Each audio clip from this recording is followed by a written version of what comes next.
Takže čus lidi, já vás vítám u videa, jdeme prozkoumávat tento dům a tamhle ten. A jsem tady s Ondrou, mým kamarádem. Tady to tady znám. Jo, Ale baráku. takže jdeme prozkoumat, protože jsme tady poprvé. A je to tady otevřený a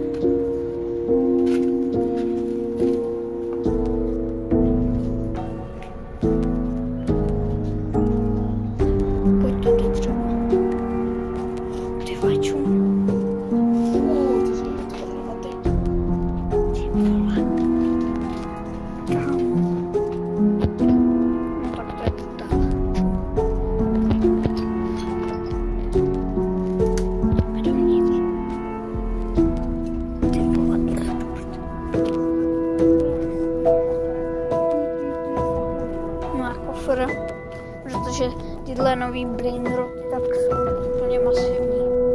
Jako můj low taper fight. Je to někdo sral. Čím to někdo sral? A jo. Kam tak tady.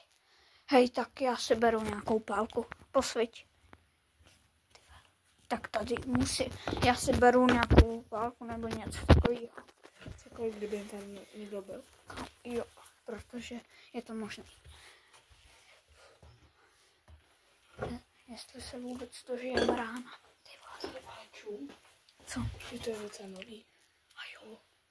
Jako moderní už. Jo, no. To je pravda. Je to jako nový.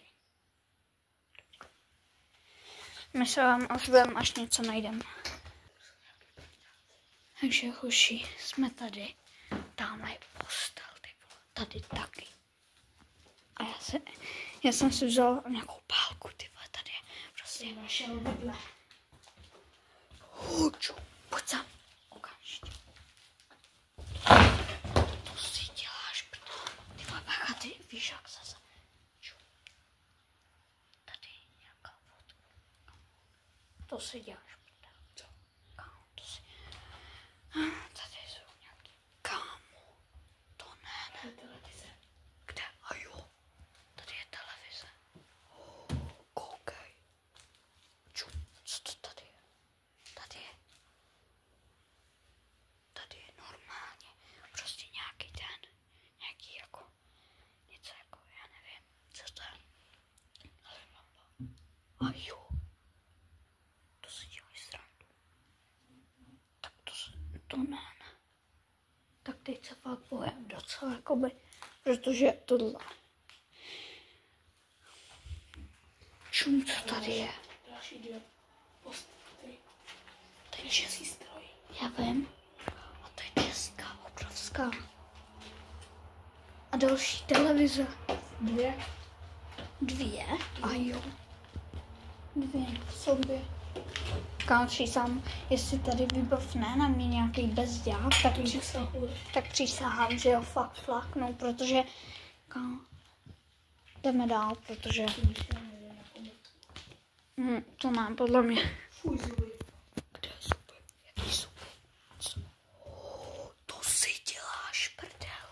Já nevím, jestli to můžu ukázat. A to jsou ty. To jsou plastový takovýhle. To má bolet babička. A můj taťka. Jo, on si vyrazil jednou zuby. Vojtěch Šuster. Ty vole, to si dělá. Tak tady se něco děje, co by se nemělo dít. Emilie Kopecká. Z jakého roku to je? 2010. To už je starý. Ale že to ještě je. Kámo, to si děláš, prdel. Tady jsou zuby. To si... Kámo, to je divný. Já se... Jaroslav Plíšek. 2012. 14. července. Tak to je... 32 let. 32 let. To si děláš srandu. Zemřel na sobotu. No jdeme dál radši.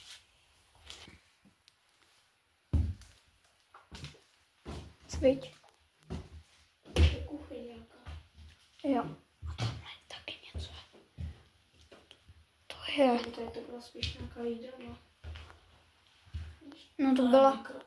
To byla zároveň jídelna a zároveň kuchyň. To poznám, tohle je. No, někam.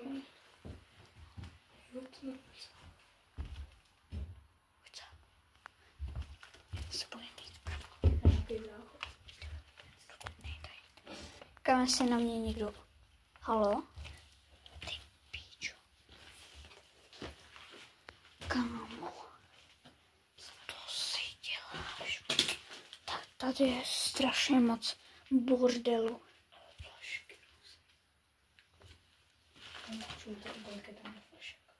A jo. To nebude fungovat. Kdyby to fungovalo, tak mě jako fakt to. Jdeme dál. Tanána. 73 let 2015. Fuj, teď divný. Pojď se podívat do druhého patra. To se dělá chce. Mě taky ne, ale mě zajímá, co tam je. Třeba tam je, víš, co tam je? Možná taková ta půda, jak tam je to seno všude a to. Jo, to je možný. Jdeme se tam podívat. Tam všude jsou. Nacházíme se nahoře. Tady je strašný teplo.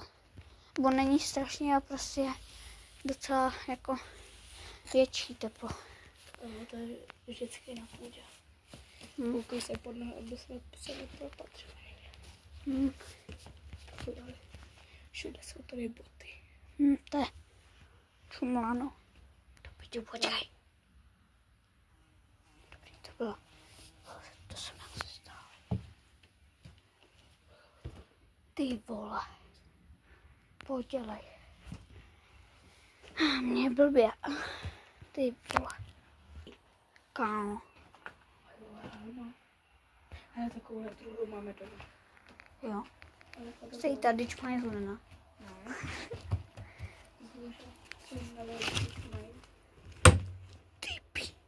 Tam je oblečení, to nebudu hledat, kašlu na to.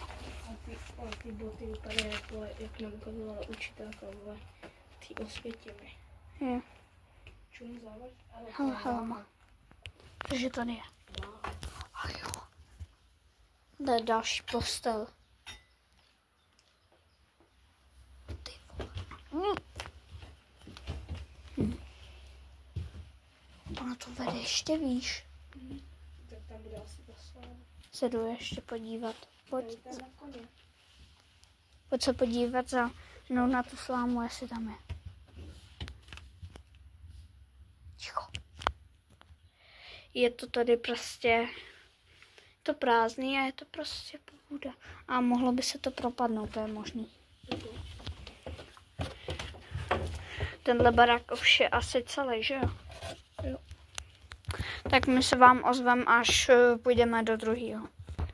Lidi, vidíte to? Tamhle to jsou rukavice. Pověšený tam jsou. A to jsme tam nedali my, protože to... Takže lidi, do tohle baráku se nedostaneme, protože máme kraťasy oba dva. A jsou tady všude kopřivy a jediný vchod tak je vlastně tam vepředu a tam je těch kopřiv nejvíc, takže tohle je asi konec videa. A doufám, že se vám tohle video líbilo. Jsou drou. Ahoj. A budeme se těšit zase někdy příště, protože to není naše první video. Ani poslední. A pro slabý povahy bych sám nedoporučoval jezdit. Jo, je to vlastně, si můžu říct. Prostě, no, já nevím, jak to popsat. No, Je to ve Rváčově. Jo, ve Rváčově. A pak si to už musíte najít.